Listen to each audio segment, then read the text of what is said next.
파일 할당. 우리가 요 OS 과목 배우기 시작해가지고 이제 거의 학기 말이 되었는데 우리가 처음에 CPU 스케줄링, 요 프로세서 관리에 대해서 배웠고 그 다음에 메인 메모리 관리에 배웠고 지금은 이제 요 보조 기억 장치 중에 하드디스크, 그렇죠? 컴퓨터에서 뭐 제일 중요한 것 중에 하나가 또 이런 보조 기억 장치인 것 같아요.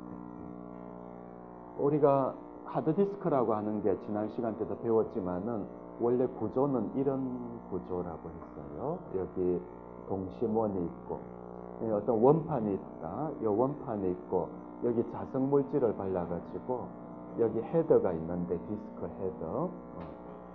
디스크 헤더에 전기를 흘리면 이 자석 물질이니까 당연히 N극, S극 유도될 거예요. 그런 식으로 기록을 하고 읽어드릴 적에는 거꾸로 얘를 고속으로 회전시키면은 얘가 돌면서 이 코일에 전류가 유도되겠죠, 그렇죠? 그런 방식으로 읽는 거예요. 이런 걸 우리가 트랙이라고 하고 보통 디스크에는 앞면도 쓰고 뒷면도 쓰고 또 그렇기 때문에 또 플레이트가 이런 판이 여러 장이 있을 수 있기 때문에 이 트랙이라는 용어보다는 실린더라는 용어를 많이 쓰고 있어요. 원통이라는 뜻이죠, 그렇죠? 실린더.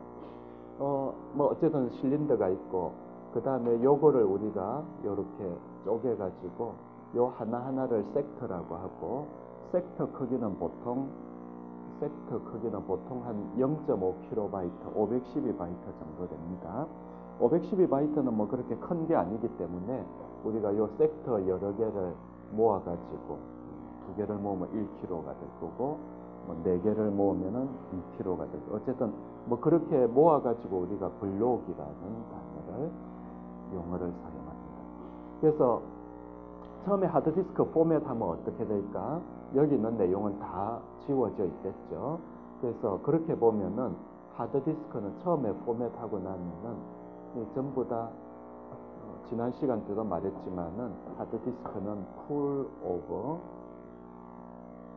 프리 블락스, 블락 비어져 있는 블락들의 풀이다. 수영장 하듯이 풀이다. 그렇게 볼 수 있겠어요. 그래서 요거는 물리적인 그림이 되겠고 논리적으로 보면은 요런 그림을 우리가 그릴 수 있습니다.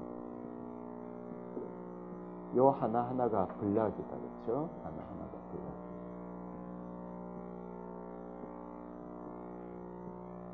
그래서 요렇게 블락들이 되어져 있고 요 블락들에게 번호를 부여할 수 있겠지. 0, 1, 2, 3, 4, 5, 6, 7, 8, 9, 10, 11, 12, 13, 14, 15. 실제로는 훨씬 더 많겠지. 이런 블락들이 있겠고. 자, 그래서 이제 우리는 새로운 파일을 하나 만들려고 해요. 예를 들어서 3KB 아니면 3.6KB 파일을 하나 만들려고 하고 있다. 가정하기를 우리가 블락 사이즈를 뭐 예를 들어서 1KB라고 합시다. 지난번에 우리 PC 보니까 더 크더라, 그렇죠? 4KB가 한 블락이었는데 우리는 뭐 쉽게 하기 위해서 1KB라고 합시다. 1KB니까 3.6KB 파일을 저장하려면은 블락이 4개가 필요하네. 그래서 그 4개를 어디에 둘 것인가, 어떻게 둘 것인가 하는 것이 이제 파일 할당에 대한 이야기입니다. 그래서 그 파일을 연속적으로 두는 거. 예를 들어서 뭐 여기 두고, 여기 두고, 여기 두고, 여기 두고. 이렇게 4블락 두면은 4블락이니까 4KB겠지. 그래서 사실은 요 나머지 여기는 0.6KB 사용되고 0.4KB는 사용이 안 되겠지만은 뭐 이건 할 수 없는 거죠. 이런 걸 우리가 뭐라고 하나요? 내부 단터나 internal fragmentation이라고 하는데 페이징 할 적에도 있었죠. 하드디스크도 마찬가지입니다. 못 쓰지만 뭐 할 수 없지. 할 수 없지. 어차피 디스크는 블락 장치이기 때문에. 자, 이런 식으로 연속으로도 우리가 지금 내가 이렇게 연속으로 뒀는데 이게 디스크에는 이렇게 되겠죠, 그렇죠? 연속으로 돼 있기 때문에 이렇게 되면 좋은 점이 이 헤더를 거의 안 움직여도 이 자리에 가만히 있으면 얘가 제대로 읽혀질 거 아닌가? 그래서 속도가 빠르다라는 그런 장점이 있다라고 했었어요. 그래서 우리가 기본적으로 파일 하는 방법이 가장 직관적이고 쉬운 게 Contiguous Allocation, 연속 할당. 지난 시간 때 배웠고요. 이 방법의 제일 좋은 점은 빠른 거예요. 그렇죠? 디스크 헤드를 거의 안 움직여도 되고, 그리고 시퀀셜 액세스도 가능하고 다이렉트 액세스도 가능하다. 그러나 이 방법의 단점이 심각했었어요. 이 방법을 우리가 거의 안 쓰는 이유가 단점인데, 디스크에 우리가 파일을 만들기만 하는 게 아니고 만들고 지우고 만들고 지우고 하다 보면은 여기 이런 일이 생기는 거라. 여기는 차 있고 여기는 또 비어 있고 여긴 차 있고 이런 식으로. 그러니까 요 까만 거는 지금 차 있는 거고 하얀 거는 비어 있다라고 하면은 이제 이런 문제가 생기는 거예요. 우리가 어떤 파일을 예를 들어서 뭐 2kb짜리 파일을 넣을 적에 여기 넣을까 여기 넣을까 고민될 뿐더러 또 이런 경우도 있다는 거지. 예를 들어서 우리가 뭐 6kb짜리 파일을 만들려고 할 적에 요거 합치면은 8블락이니까 충분히 들어갈 수 있는데 떨어져 있기 때문에 못 들어가는 외부 단편화. 그래서 아마 요거의 제일 큰 단점은 외부 단편화로 인한 디스크 낭비가 되겠어요. 그렇죠?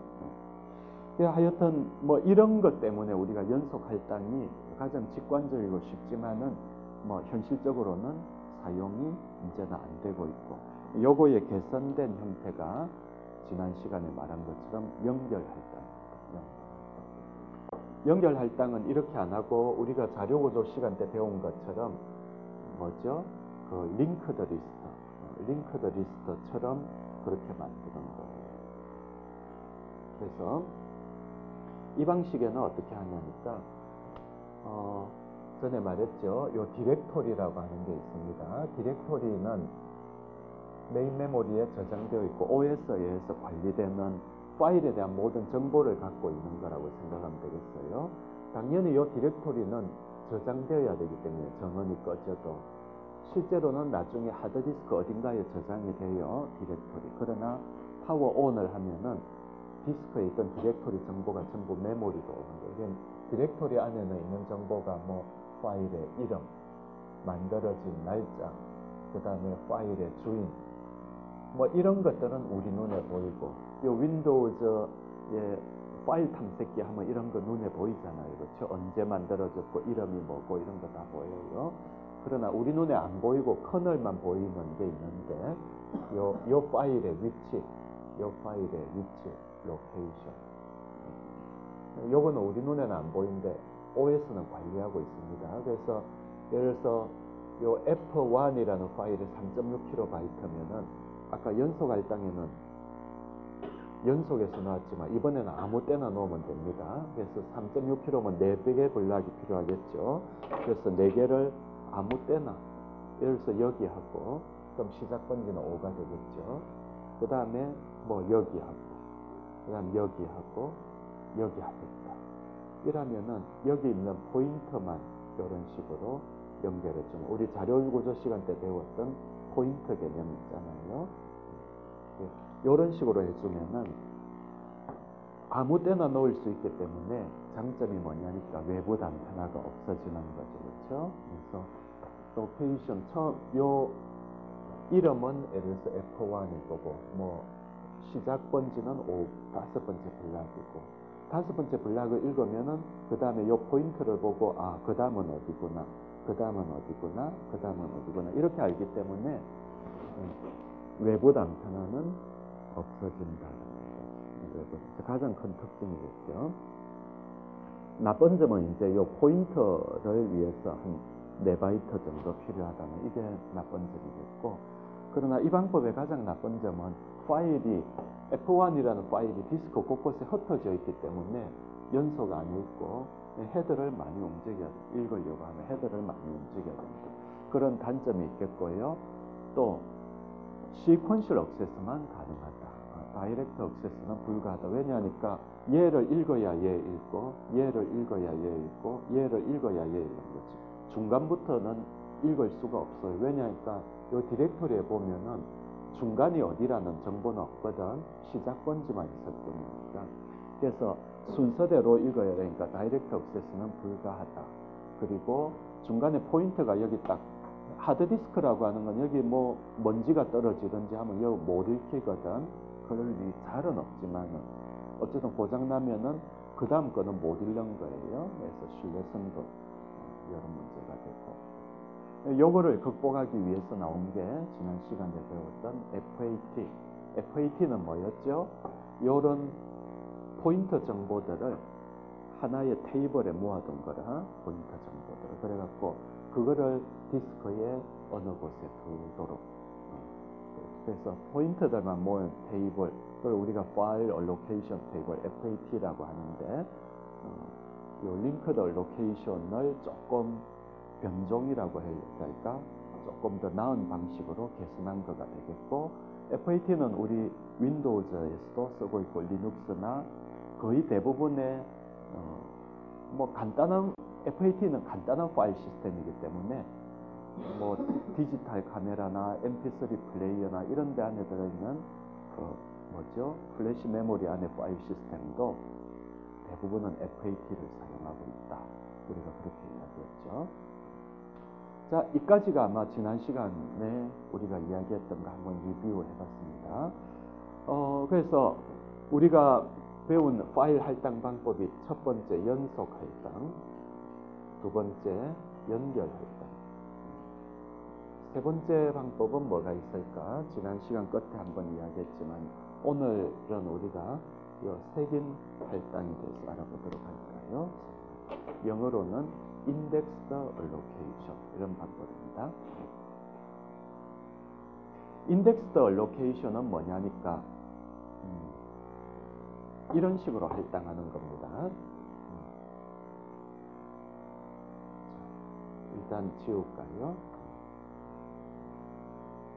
일단 지우고, 자, 이제는 빨간 걸로 한번 적어볼까? 그래서 indexed allocation은 뭐냐니까 파일을 우리가 예를 들어서 3.6kb짜리 파일을 만들려면은 역시나 앞에 연결 할당 방식과 마찬가지로 아무 때나 둘 수 있습니다. 일부는 요거 4개 블락이 필요하죠. 그래서 여기 두고, 여기 두고, 여기 두고, 뭐 여기 두고. 그러니까 4개 블락이 필요한데 A, B, C, D가 각각 요 블락에 두는 거예요.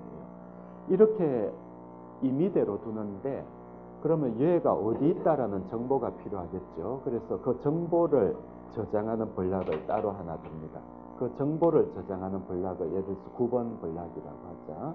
그럼 요 9번 블락에다가 이 파일들이 어디에 흩어져 있다라는 정보를 보여줘요. 그래서 9번 블락에다가 이 파일은 크게 A, B, C, D로 나눠져 있는데 A는 몇 번째 블락에 있냐니까 4번째 블락에 있고, B는 2번째 블락에 있죠. 2번째 블락. C는 3번째 블락. 그 다음에 D는 0번째 블락. 이런 식으로 이걸 뭐라고 하냐니까 인덱스 테이블이라고 해요. 인덱스 테이블. 그러니까 F1이라는 파일은 4개의 블락으로 이루어져 있는데 그놈의 위치가, 그놈의 인덱스 값이 4, 2, 3, 0이다. 요 인덱스 테이블인 거지. 그러면서 요 인덱스 테이블이 들어있는 얘를 뭐라고 부르냐니까 인덱스 블락이라고 부릅니다. 인덱스 블락. 디렉토리 안에는 뭐가 들어가냐니까 파일의 이름, 만들어진 날짜, 오너가 들어가고, 아까 연결할당의 경우에는 이 로케이션이 시작하는 블락의 위치였는데 이번에는 인덱스 블락의 위치입니다. F1을 위한 인덱스 블락이 우리 같으면 9죠. 그래서 여기 9라고 이렇게 적어줍니다. 그래서 파일을 읽을 적에는 이렇게 하는 거지. 내가 F1이라는 파일을 디렉토리에서 찾았어요. 이 놈을 읽으려고 하면은 일단 9번에 가가지고 이 파일의 인덱스가 어떻게 되어져 있는가 테이블을 봐요. 4, 2, 3, 0이니까 4, 2, 3, 0. 아, 이렇구나 하고 읽는 거예요. 그래서 요 인덱스 블락은 파일당 한 개씩 들어갑니다. 예를 들어서 또 다른 파일을 하나 생각해 볼까요? 이번에는 F2라는 파일이 있다고 하자. F2는 1.5KB. 그럼 두 개 블락이 필요하겠지. 그래서 그러면은 F2를 위한 디렉토리가 또 따로 있어요. 이름은 F2고 날짜 오는. 그 다음에 F2는 우리가 두 개 블락이 필요하니까 어디에 두면 될까? F2를 위해서 예를 들어서 여기 하나 두고 여기 하나 뒀다고 하자. 그래서 F2는 두 개 블락인데 얘가 A고 얘가 B라고 합시다. 그러면 요 파일을 만들기 위해서는 F2에 대한 정보를 담은 인덱스 테이블이 필요하겠지. 인덱스 테이블은 아무 때나 정하면 됩니다. 요 비어 있는데 예를 들어서 15번이 비어져 있네. 여기에 그럼 요 넣읍시다. 이런 식으로. 그래서 F2의 첫 번째 블락은 12에 들어있고 두 번째는 5에 들어있고 그 5는 없으니까 마이너스 1이라고 할까요? 그러니까 이렇게 두 개 블락으로 있고 요 로케이션은 뭐라고 해야 될까요? 요 놈의 얘가 인덱스 블락이 15니까 얘는 15 이렇게 넣어야 되겠지. 그래서 아까 파일이 3.6KB일 경우에도 인덱스 블락이 하나 필요했고 1.5KB라 하더라도 인덱스 블락. 그래서 파일당 한 개의 인덱스 블록. 우리가 이 빨간 거 이런 거는 데이터 블락이라고 하고 A, B 이런 건 데이터 블락이라고 이런 거는 인덱스 블락이라고. 그래서 데이터 블락 외에도 인덱스 블락이 파일당 한 개씩 필요하고 사실은 인덱스 블락은 이 파일을 가리키는 인덱스 혹은 포인터의 모음이다 라고 볼 수 있겠죠. 디렉토리는 인덱스 블락의 위치를 가리키고 있습니다. 이런 방식이 유닉스 혹은 리눅스 파일 시스템에서 사용되어지고 있습니다. 이 방법의 장단점을 볼까요? 당연히 뭐죠? 그 시퀀셜 액세스는 가능합니다. 시퀀셜 액세스는 순서대로 읽는 건데 F1을 순서대로 읽으려면 어떻게 하면 될까? 인덱스 블락 얘를 딱 보면은 4, 2, 3, 0이니까 4, 2, 3, 0 순서대로 읽으면 되겠지. 다이렉트 액세스도 가능합니다. 다이렉트 액세스가 가능하다는 이야기는 A, B, C, D 순서로 안 읽고 바로 C를 읽을 수 있는가라는 건데 읽을 수 있어요. 요 놈을 일단 인덱스 블락을 딱 읽고 나면은 우리가 세 번째 블락의 위치는 3이다라는 것을 바로 알 수 있는 거라. 그래서 4번, 2번 블락은 읽지 않고 바로 세 번째 블락을 읽을 수 있어요. 네 번째 블락은 어디 있나? 제로에 있네. 바로 얘만. 그러니까 앞에 거 안 읽고 중간 혹은 끝을 바로 읽을 수 있느냐 없느냐가 다이렉트 액세스가 가능한가 그렇지 않은가인데 이 방법은 지금 바로 가능하기 때문에 가능합니다. 앞에 배웠던 연결 할당은 가능하지 않았죠. 그리고 이 방법은 파일을 연속적으로 두는 게 아니기 때문에 당연히 외부 단편화는 없습니다. 좋은 방법이겠죠. 예. 이 방법. 자, 그 외에는 또 어떤 방법이 있을까? 뭔가 여러분들도 새로운 파일 할당법을 만들어 보고 싶지 않아요? 숙제로 하나 낼까? 안 내도 됩니까? 새로운 할당 방법이 요거 외에도 여러 가지 있겠죠. 그렇죠? 사실은 컴퓨터 학자들이 많이 연구해 갖고 요거 외에도 많이 있습니다. 그래서 우리가 뭐 NTFS니 또 뭐지 매킨토시에 써 있는 또 파일 시스템도 있고 여러 가지 운영 체제마다 각기 다른 파일 할당 방법을 갖고 있어요. 물론 한 컴퓨터에서 하나만 써라는 법은 없거든. 우리가 윈도우즈에서 FAT만 쓰지 않고 NTFS도 쓰고 리눅스도 마찬가지예요. 여러 가지 방법을 다 쓸 수 있도록 보통 지원을 하고 있습니다. 우리는 기본적으로 이 세 가지를 배웠지만은 파일 시스템 종류에 요것만 있는 건 아니다라는 거죠. 자, 단점은 뭐가 있을까? 우리 지금 세균 할당인데 세균 할당은 인덱스 블락을 위해서 따로 블락을 하나 둬야 되기 때문에 저장 공간의 손실이 있습니다. 극단적으로는 이런 경우가 있겠지. 한 바이트 파일을 저장하기 위해서는 1바이트 영어 한 글자 딱 저장하기 위해서도 데이터 한 블락이 필요할 거고 그 다음에 그 데이터가 어디 있는가 알려주는 인덱스 블락이 또 하나 필요하겠지. 그래서 하나의 파일 1바이트짜리를 저장하는데도 데이터 블락 하나, 내부 단편화가 크겠죠. 또 인덱스 블락 하나, 그러니까 좀 억울한 것 같아요. 어쨌든 뭐 할 수 없지.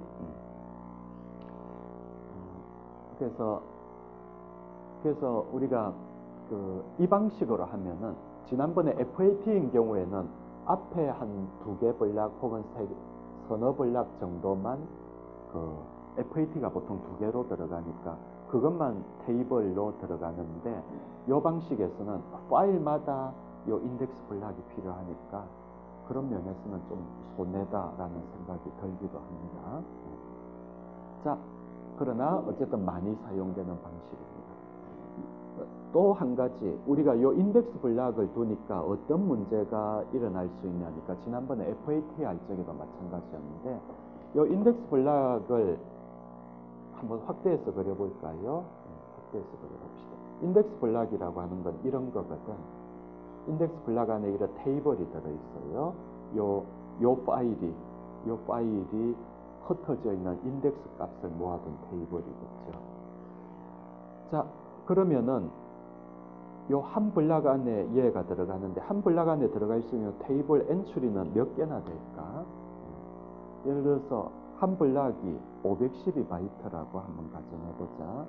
한 블락이 512바이트라고 가정하면은 요 하나하나가 보통 4바이트겠죠. 4바이트. 인테저 값으로 4바이트. 그럼 4바이트 곱하기 128개 하면은 이미 512바이트가 되거든. 그러니까 인덱스 개수가 128개밖에 안 된다는 거지. 한 파일당.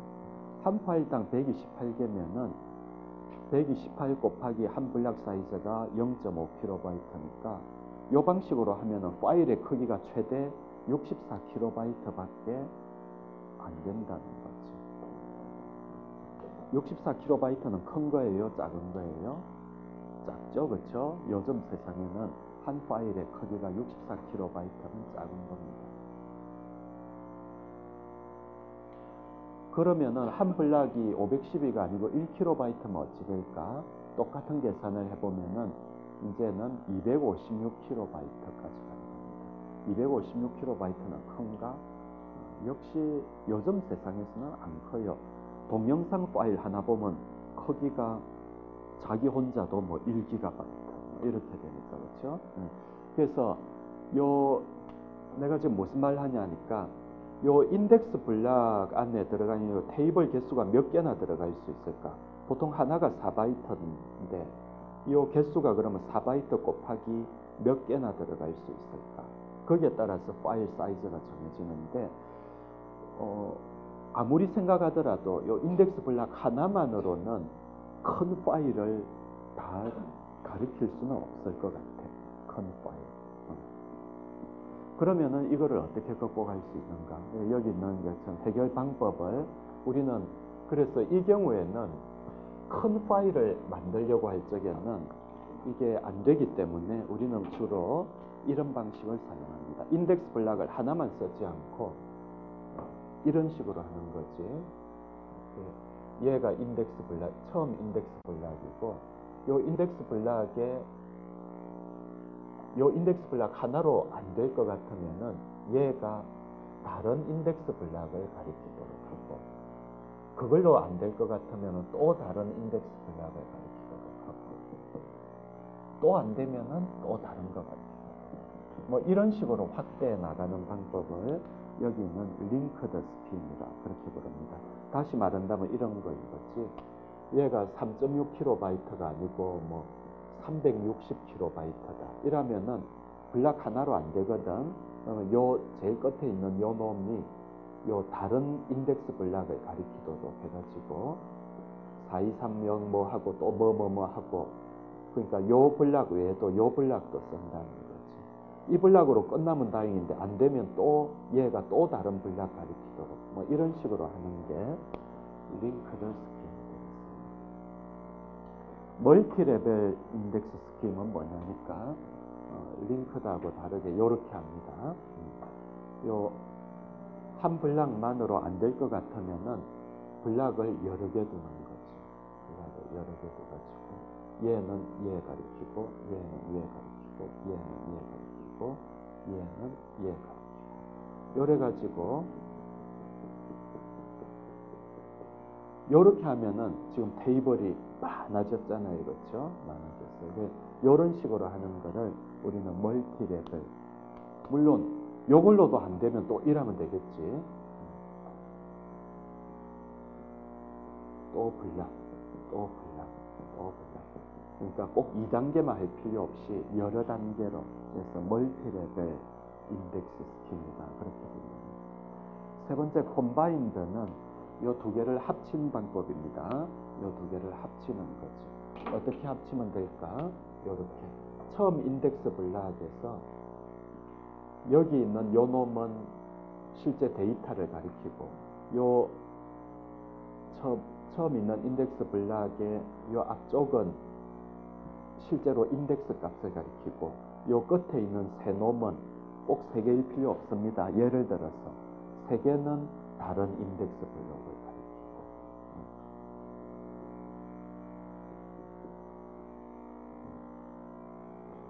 그래가지고 요 놈은 예를 들어서 데이터 블락을 가리키도록 하고 얘도 데이터 블락을 가리키도록 하고 얘는 데이터 블락이 아니고 또 다른 인덱스 블락을 가리키도록 하고 그래서 이 방법은 뭘까요? 요거하고 요거를 조합해둔 콤바인드 스킨 되겠습니다. 네, 실제 리눅스에서 사용할 적에는 유닉스 사용할 적에는 이런 방식으로 사용합니다. 그래서 작은 파일일 경우에는 요 1단계에서 앞단계에서 바로 끝나겠죠. 1단계에서 끝나고 그것보다 큰 파일은 여기에서 끝날 거고 그것보다 더 큰 건 또 여기까지 갈 거고 뭐 이런 식으로 해가지고 그러니까 모든 파일에 대해서 인덱스 블락을 하나만 할당하는 게 아니고 어쩌면은 여러 개, 더 크면은 더 여러 개, 뭐 이런 식으로 할당한다는 거죠. 이런 식으로 해가지고 우리가 파일을 할당할 수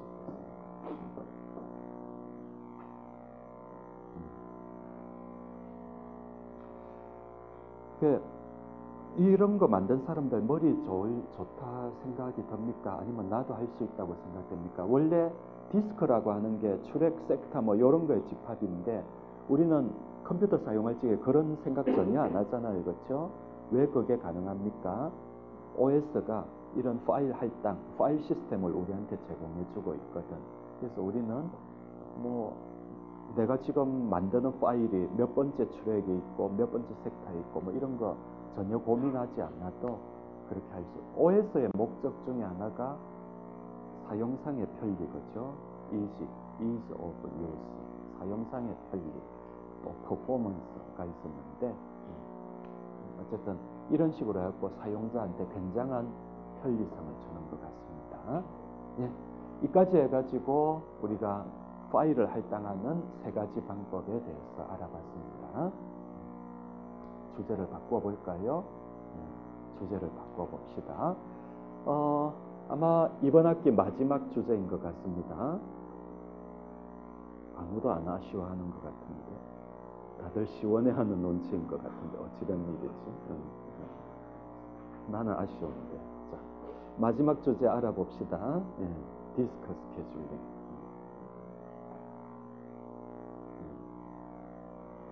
디스크 스케줄링. 마지막 주제를 보면 디스크 스케줄링이 무슨 말인가? 일단 슬라이드 한번 볼까요?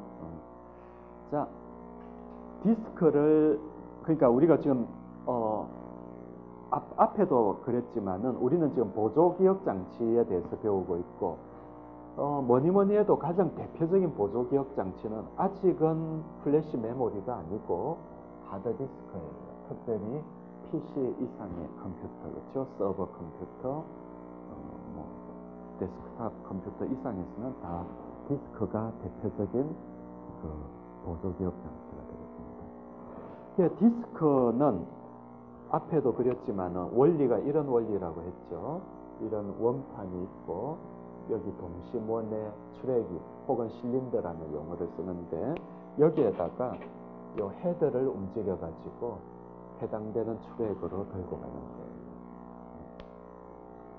그래서 디스크에서 우리가 데이터를 읽거나 쓰거나 할 적에, 그러니까 디스크에 해당되는 위치로 접근하는 데 걸리는 시간은 제일 큰 게 시크 타임, 우리말로는 탐색 시간이라고 합니다. 탐색 시간이 가장 커요. 얘 헤드를 움직이는 데 걸리는 시간. 그리고 로테이셔널 딜레이는 얘가 얼마나 빨리 도는가 하는 건데 굉장히 빨리 돕니다. 1분에 보통 7,200번 돌고 있습니다. 굉장히 빨리 돌고, 하여튼 그게 로테이셔널 딜레이인데 얘는 빨리 돌아야지. 헤드는 여기 있지만 우리가 원하는 놈이 요 트랙에 여기 있다면은 얘가 돌아야지 이까지 와야 이럴 수 아니겠나. 그래서 그게 로테이셔널 딜레이고, 일단 얘가 여기 오면은 쫙 지나가면서 익혀지는데 그게 이제 트랜스퍼 타임. 요 세 가지 요소 중에서 시프트 타임이 가장 큽니다. 헤드를 움직이는 것. 우리는 지금 우리가 배우고 있는 OS는 다중 프로그래밍 환경이에요. 무슨 말이냐니까 메인 메모리 안에 여러 개의 OS 외에도 여러 개의 프로세서가 들어있어요. 프로세서가 실제로 몇 개나 들어있는가 우리가 지난번에 보니까 굉장히 윈도우즈만 하더라도 뭐 수십 개 혹은 수백 개의 프로세서가 동시에 돌고 있습니다. 이 프로세서가 동시에 돌고 있으면은 얘도 디스크를 사용하려고 할 수 있고, 그러니까 디스크에서 뭘 읽어내려고, 그렇죠? 얘도 디스크에 뭐 쓰려고 할 수 있을 거고, 얘도 우리가 생각하는 거의 대부분의 프로그램은 사실은 디스크를 사용하거든. 그래서 디스크를 사용하기 때문에 옛날에 우리가 배웠던 프로세스 상태 천이도에 보면은 프로세스들이 레디 큐에서 기다렸다가 CPU 서비스를 받다가 타임아웃 되면은 다시 레디 큐로 가기도 하지만은 얘가 어떤 예를 들어서 하드 디스크를 사용한다. 얘가 디스크예요. 디스크를 사용하려면은 바로 사용하면 좋은데 이미 다른 프로세스들이 사용하고 있을 때가 많은 거라. 그러면은 기다려야 되겠죠. 그래서 요 기다려야 돼. 요거를 우리가 여기도 있는 것처럼 디스크 Q에는 요 Q가 줄이라는 뜻인데 Q에는 이미 내 말고 다른 프로세스들이 이미 나도 디스크 읽겠다, 나도 읽겠다 라면서 그런 요청들이 여기에 막 쌓여 있는 거라, 요 Q에. 그래서 여기서 줄 서서 기다리고 있다가 자기 차례가 되면은 디스크 서비스를 받고 그리고 다시 요리 넘어가겠죠. 이런 그림을 우리가 그릴 수 있는데 아까도 이야기한 것처럼 여기 디스크 Q에는 내뿐만 아니고 내가 P1이라고 합시다. P1뿐만 아니고 P2, P3, P4, P5도 전부 다 디스크 서비스 받으려고 기다리고 있어. 그래서 근데 얘들이 읽으려고 하는 위치는 다르겠지. 예를 들어서 얘는 뭐 나는 요 P1은 요 안쪽에 있는 파일을 읽고 싶고 P2는 요 바깥쪽에 있는 파일을 읽고 싶고 P3는 요 중간에 있는 거. 그래서 여기 보면은 나는 몇 번째 트랙을 읽고 싶다라고 하는 게 여기 막 있는 거라. 그 요청들을 어떻게 처리하면은 탐색 시간을 줄일 수 있을까? 다시 말한다면은 디스크 헤드를 가장 적게 움직일 수 있을까라는 거예요. 가장 적게 움직일 수 있을까? 가장 간단한 방법은 뭘까요? 디스크 헤드를 움직이는 그걸 우리가 디스크 스케줄링 알고리즘이라고 하는데 가장 간단한 방법은 first come, first served.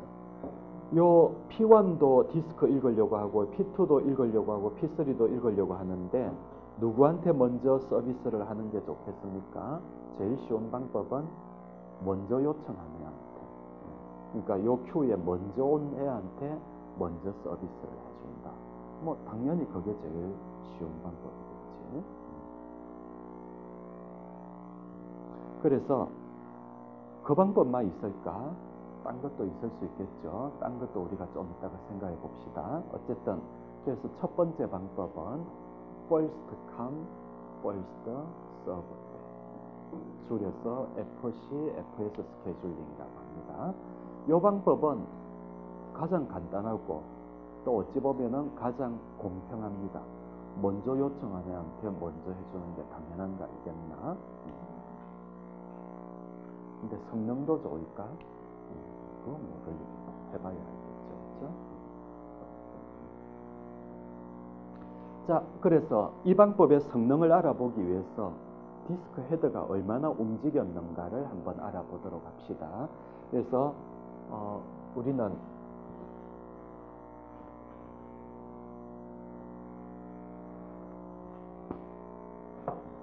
자, 요 디스크 헤드가 움직일 수 있는 범위는 제일 안쪽부터 제일 바깥 출에까지겠죠. 요렇게 될 겁니다. 그래서 요건 아니고 여기를 0번째 출에, 얘를 1번째, 얘를 2번째 해가지고 쭉쭉쭉 해갖고 제일 끝에 몇 번째 출에까지 갈까? 그거는 디스크 용량에 따라 다를 텐데 우리는 쉽게 하기 위해서 요 출액 혹은 실린더 개수가 200개 있다고 합시다. 번호를 0번, 1번, 2번 해갖고 199번까지. 이렇게 200개의 실린더. 요 그림으로 봐도 되겠지만은 더 쉽게는 이렇게 요 부분만 확대해 보면 이렇게 되겠지. 여기가 실린더 넘버가 되겠고 0번부터 199번까지 이렇게 되겠죠. 0번부터 199번까지. 조금 더 길게 그려볼까요? 조금만 더 길게 그려. 자, 실린더 넘버. 여기가 199번. 여기가 0번.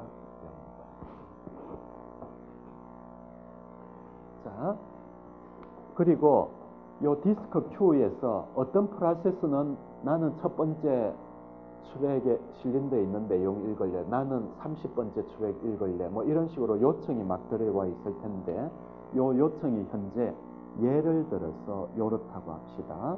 98, 183, 37 뭐 요렇게. 요게 실린더 번호입니다. 혹은 출액 번호. 그리고 헤드는 지금 어디 있냐니까 53번째 출액. 53은 한 몇 점 있겠네. 디스크 헤드는 지금은 53번째 실린더에 있대요. 그러면은 먼저 온 순서, 요게 지금 먼저 온 순서거든. 98번의 실린더에 대한 요청이 제일 먼저 왔고 67이 제일 마지막이에요. 그러면 먼저 온 놈을 먼저 서비스 해주면 디스크 헤드가 어떻게 움직여야 되는지 봅시다. 일단 53번째 출액에서 시작해가지고 먼저 온 게 98이거든. 그래서 98로 갑니다. 98 출액으로 갔다가 그 다음에 183으로 가네. 183은 좀 더 멀리 있겠다. 183은 한 요쯤 있겠다. 그렇죠? 183. 그 다음에 37. 37. 바쁘네. 이까지 또 와야 돼. 37. 그 다음에 122. 또 멀리 가야 되네요. 122. 디스크 헤드 되게 피곤하겠다. 그렇죠? 왔다 갔다 하려니까 힘들겠어요. 시간도 오래 걸리겠고. 122. 그 다음에 14. 이제는 막 1위까지. 14. 그 다음에 123. 와, 아까 120이 갔는데 또 걸렸고 124. 왔습니다. 65.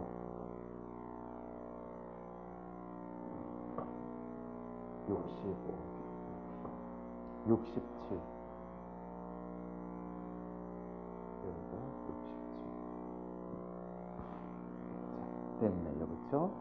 그러니까 디스크 헤드가 먼저 온 놈을 먼저 서비스해 주도록 하니까 헤드가 처음에 여기 있다가 요리 갔다가 이까지 갔다가 요리 왔다가 요리 갔다가 우리 눈으로 보기에도 수고를 많이 한 것 같아.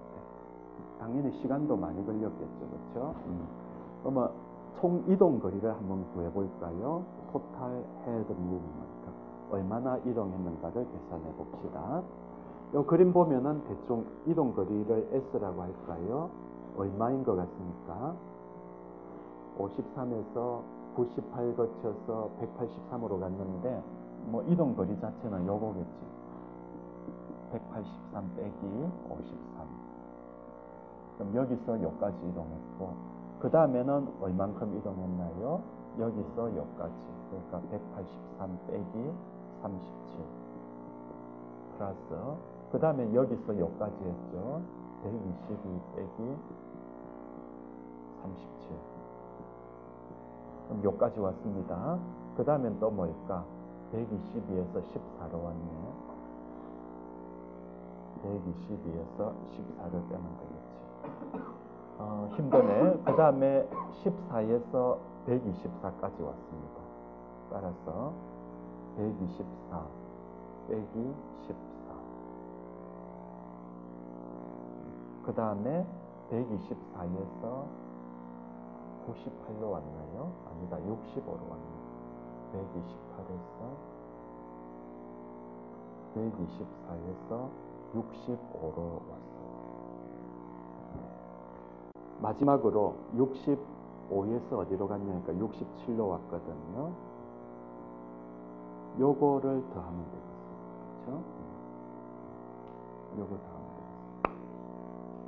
되겠습니다. 우리가 요 이동거리는 요 그림을 보면은 알 수 있을 것 같습니다. 얼마나 이동했는가, 헤드가. 요 계산해 보니까 책에 나와 있는데 640 실린더, 640 실린더를 움직였다.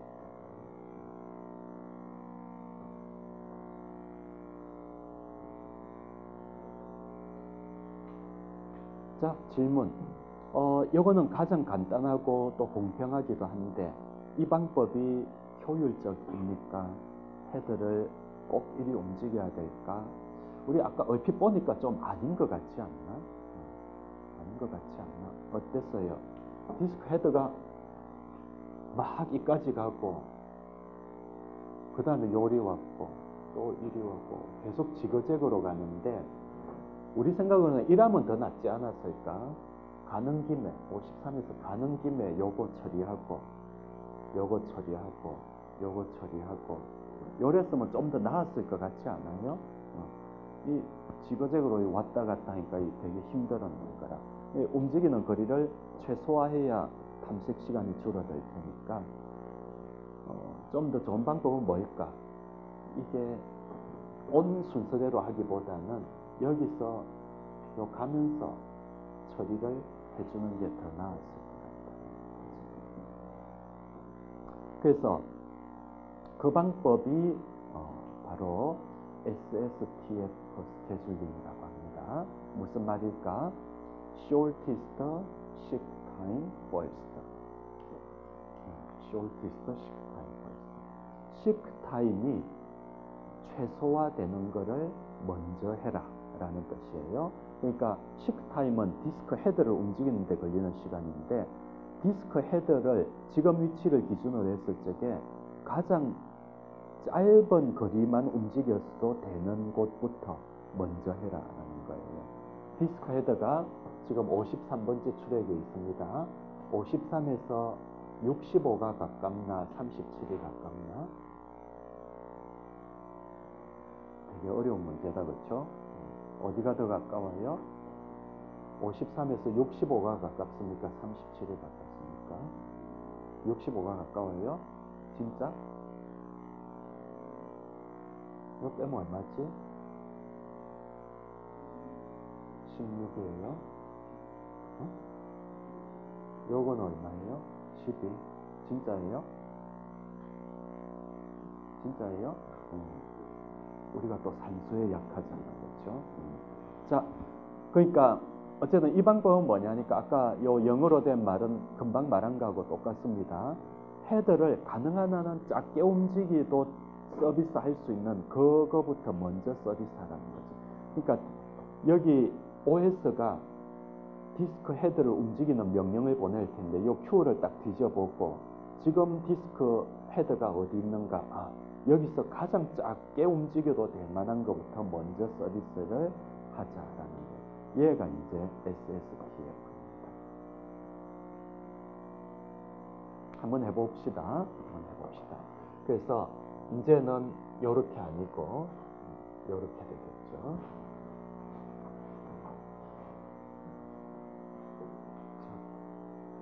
다시 묻는데 맞나요? 요 65가 더 가까운 거 맞나요? 자, 그러면은 여기서 65로 갖고 65에서는 67이 가깝나 37이 가깝나? 67이 가깝네. 67에서는 37이 가까워요? 98이 가까워요?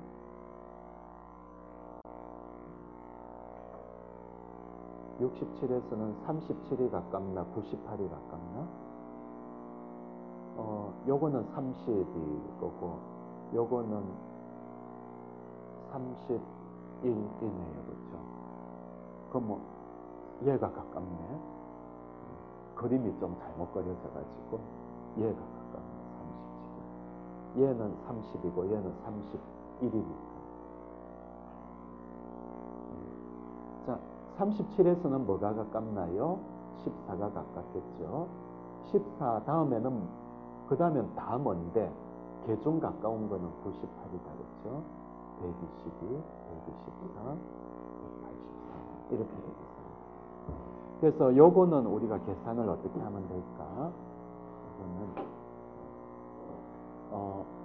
67 빼기 53 플러스 67 빼기 14 플러스 183 빼기 14 이렇게 세 번만 계산하면 되겠네.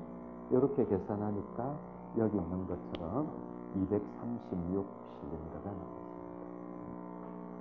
앞에는 얼마 나왔죠? 640, 236. 누가 더 짧죠? 얘가 더 나은 거예요. 그러니까 적어도 요 예제에서는 FC, FS보다는 얘가 더 낫다라는 거지. 모든 경우에 얘가 나을까? 그건 또 잘 모르겠다, 그렇죠?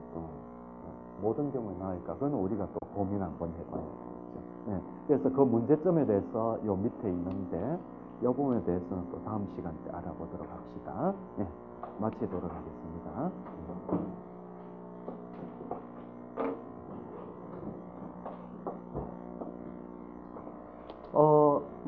그 과제실에 이미 올렸는데 공학교육 인정제 후반 설문을 하고 있습니다. 예, 숙제 1회에 해당되니까 꼭 확인하시고 하시기 바랍니다.